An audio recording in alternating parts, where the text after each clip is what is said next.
साहेब 25 August ते 9 September 16 दिवस मी अन्नत्याग केला, तरी सुद्धा मला राज्य शासनाकडून उत्तर मिळालं नाही। फक्त राज्याच्या आयुक्तांकडून उत्तर असं म्हटलं की आम्ही नोकरी देऊ शकतो।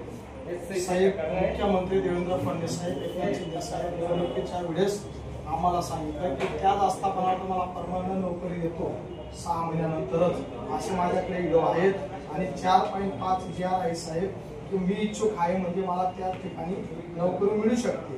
परंतु आज इथं प्रमाणपत्रावरती असं म्हणत आहे की तुम्ही नोकरीचा दावा करू शकत नाही, असा कार्यकाळ संपल्याच्या ठिकाणी लिहून देत आहेत।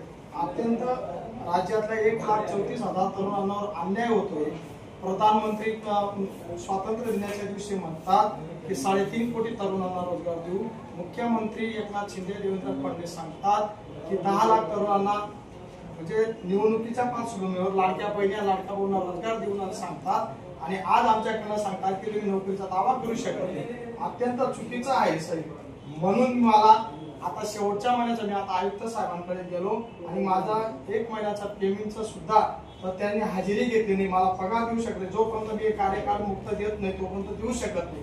माझ्यावर अन्याय होतोय, मी कोर्टात जाईल आणि शासनाकडे एकच विनंती करत आहे, मला जर रोजगार मिळाला नाही तर मला आत्मदानाची परवानगी द्यावी, एवढीच विनंती करतोय। 16 दिवस मी अन्नत्याग केला। माझा 10 वर्षाचा मुलगा राजेश, धर्मपत्नी कविता, 14 वर्षाची मुलगी भाग्यश्री यांना घेऊन मी जर उपोषण केलं तरी शासनाने मला रोजगार दिला नाही।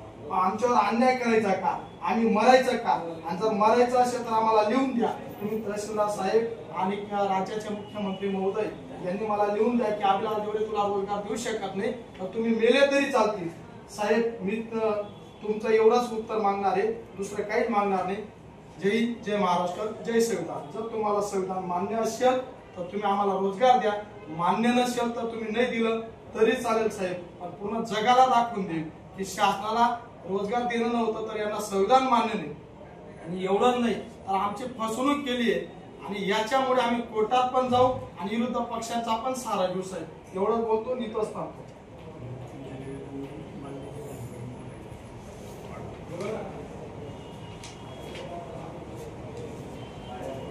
हे मला नाही मुंबई शासनाकडून हो त्यांच्या मार्फत मुंबईला